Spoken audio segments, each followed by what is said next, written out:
You're more likely to do something if you have already prepared and stepped it through. You're already more likely to do something if you already prepared and stepped it through.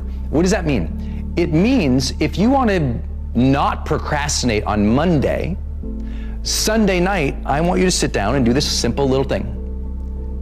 Project plan. I know it's not sexy. Please don't make fun of me right now. It's not sexy. I know it's not sexy, and it will change your life forever. The day before, the days in which it's required that you really get stuff done, I want you to sit down and project plan. I don't mean tomorrow write down your to-do lists. That is one element of project planning. But I want a bigger picture. I want you to be thinking about the big projects that you have coming up, and I want you to have written out these steps that it's going to take, the big steps that will take to accomplish this project, and this project, and this project, with a timeline for each of them. And then work backwards from that to create tomorrow's to-do lists. But here's what's funny. Listen to this, if your mind can't see completion, if your mind cannot see completion, meaning you don't know the path, you don't have clarity on the path to fulfill or complete something. If your mind can't see the steps, your heart will ask to pause. If your mind can't see the project through the completion, your heart will ask to pause. Even if you're the most passionate, dream-oriented, amazing high performer in the world, but you yank away someone's clarity, no goals, no growth. No clarity, no change. And so if you find yourself procrastinating, it might not even, you might be like, but Brandon, I hate myself, I procrastinate, and I even know the next 3 things I should do. I go, not enough. Knowing your next 3 steps is not enough.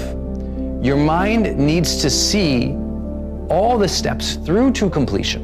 And that's what we call project planning. It's not super fun, but it's saying, okay, this is the big project. Here are the big key activities, the big buckets of activities that would have to happen to get it done. Here's the timelines those big buckets have to happen, okay? Then these big buckets of activities, those have to be broken down into tasks and then into, ultimately, daily to-dos. And if we don't have that, it's just hard to act when you don't have a complete picture, right? You're kind of like procrastinating. Let me give you a metaphor. They've timed people about how long it takes them to complete a puzzle. So if I show up at your house and I give you a big puzzle box and there's 400 pieces in it, and we set it out on your table, and we watch how long different time periods takes to complete it, the fastest, most productive time in which people are putting puzzles together? The last 20%. Have you ever done a puzzle, right?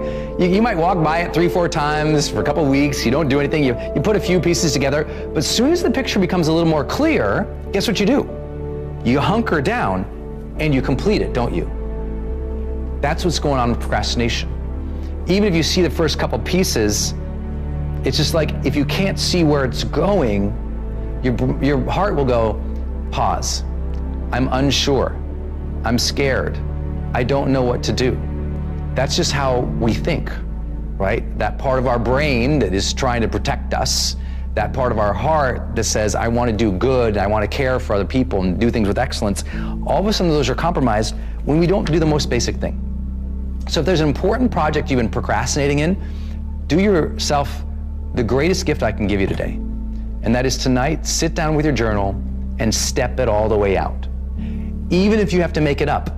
Even if you're like, I'm not sure this is actually the big activities, it's not about having the perfect project plan. It's having one that is completed at least the knowledge you know now. Because then your brain will go, okay, let's get into this and keep making this thing better. But your brain won't get into it if you haven't project planned. So this is really important.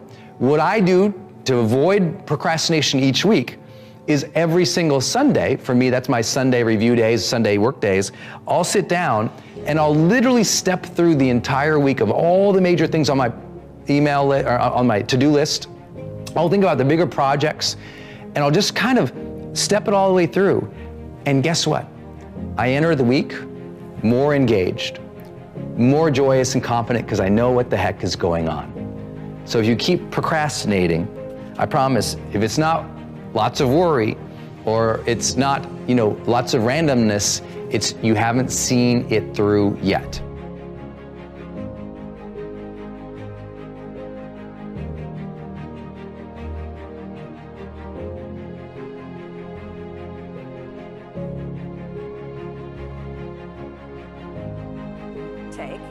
And of course, I'm talking about the word fine. PA or floor monitors in a small club that I would beat the shit out of my drums so much that people go, God. You're going away from the journey of life. And I was going so far away from my journey that my weight showed my whole mindset. I'm fine. I lost my job. I can barely pay my bills, but whatever, it's hard to get a job. And take notice. That's basically it. I mean, I don't understand the industry. I don't understand. And actually, this guy, I answered the question real tersely. I think this came through Facebook messages. I said, sounds like you found. Evil word. You're crappy, say you're crappy. If you're amazing, say you're amazing. Tell the truth. And this not only goes for the. Beat the piss out of those things, and people saw it. People took notice, for sure. And that was great. So at the end of the show, I was a successful musician because I had from pararescue, so he allowed me to leave. But I really quit. I didn't want to go back in the water again. But when you think about this word fine, it just makes me so angry. I mean, here we are at a conference. Then you're set. But you gotta be badass. You just have to be really good. It's and the spiral of depression, of trying to find things that I was comfortable doing. And whenever you find things that you're comfortable doing, feeling like roommates with your spouse, you're fine. You haven't had sex in 4 months, you're fine. The position you are in 24 years ago. That was it. I worked in a furniture warehouse and I wanted people to like my music, so I played out as much as I could, Advice, or stick to what I do best and keep getting after it on my terms. It's one of those questions. I'm fine. We gotta wait until the kids graduate before we get divorced, so we'll just leave it. Achieved what I wanted to achieve. So I honestly believe, I know lots of musicians that went down to South by Southwest and said, well, it's easy for you to say. I'm like, man, I was in the same. Wow. So I did a job called TAC-P, controlling fast movers behind enemy lines, but that job wasn't a job that I wanted. That's why you're not pushing yourself. It's the areas in your life where you've given up, where you've said, oh, I'm fine. My mom's never gonna change. And if you really, honestly, like I said, if you're passionate and driven and focused in what you do, if you're really good at it, people will I went back to lying. I said, hey, you know what, CO? This guy, the doc didn't know about sickle cell. Of you being born. That's right. They've crunched the numbers.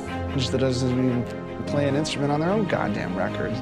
Tell you, no, you're not gonna know that. Go blow people away. Showcase my artistic side and embrace more of a star role in the spotlight. Get out of the kitchen a bit more, gain more exposure, specifically with our high-profile clients.